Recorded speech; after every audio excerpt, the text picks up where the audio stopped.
दोस्तों ये मंदिर है और जब हम यहाँ आके रहने लगे थे इस मंदिर पे, उसी समय ये मंदिर बनवाया था।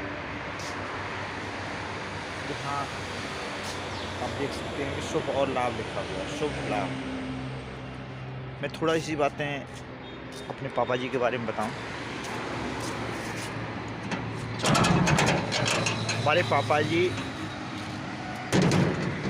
प्रधानाचार्य के पद से रिटायर हुए थे मध्य प्रदेश से। उस समय के पीएचडी थे। 13 जनवरी 2014 को उनका निधन हुआ। जो बताने वाला हूँ वो ये है कि उन्हें एल्जाइमर हो गया था। सब कुछ भूल गए, पूरी याददाश्त, हमें पहचानना, यहाँ तक कि वो खाना खाना भी भूल गए थे, खाना चबाना भी भूल गए थे।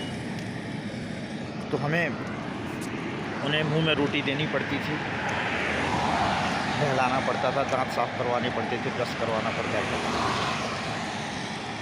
लेकिन एक दिन भी मेरे पास मंदिर पर बैठे, लेकिन पूरी तरह वैसे स्वस्थ थे। उन्हें किसी भी तरह की वैसे कोई दिक्कत नहीं थी, चलने फिरने में, आने में, जाने में।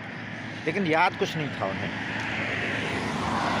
तो एक दिन मंदिर पर बैठे थे, मंदिर पर बैठे बैठे एक दिन अचानक मुझसे पूछने लगे कि ये देखो ये क्या लिखा है। मैंने कहा शुभ लाभ लिखा है। क्योंकि वो पूरा सब कुछ भूल चुके थे। सबसे बड़ी ताज्जुब की बात है, सब कुछ भूल चुके थे। वो ये नहीं जानते थे मेरा नाम क्या है। वो भाई साहब को नहीं पहचानते, वो किसी को पहचानते नहीं थे। समझ लो, ये मान लो कि उन्हें जो हम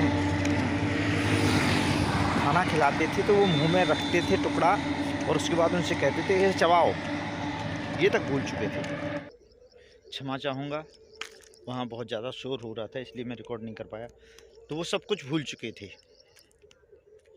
लेकिन उन्होंने मुझसे पूछा कि जानते हो ये शुभ लाभ का क्या मतलब है।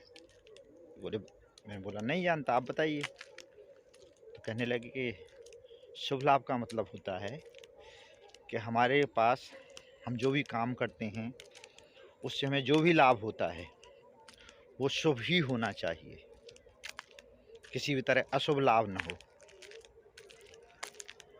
तो मुझे बड़ा ताज्जुब हुआ कि ये सब कुछ भूल चुके हैं लेकिन इन्हें ये चीज़ याद है। अब मैं जब कभी भी क्या रोज़ाना ही उस मंदिर को देखता हूँ और मुझे वो शुभ लाभ दिखाई देता है तो पापा जी को वो बात याद आती है कि जब पापा जी इतनी भयानक बीमारी में भी उस बात को नहीं भूले, भूलने वाली बीमारी में भी, तो मुझे वो बात कभी भी नहीं भूलनी चाहिए कि जो हमारे काम हो, जो हमारे रोज़गार में से हम जो कुछ भी कमाएं वो शुभ होना चाहिए। लूट खसोट, चोरी, बेईमानी, इस तरह से भगवान न करे किसी भी तरह से गलत धन हमारे पास आए। और ये बात मुझे अभी भी याद है, पापा जी को याद थी जब इतना भूलने के बाद। तो धन्यवाद, नमस्कार।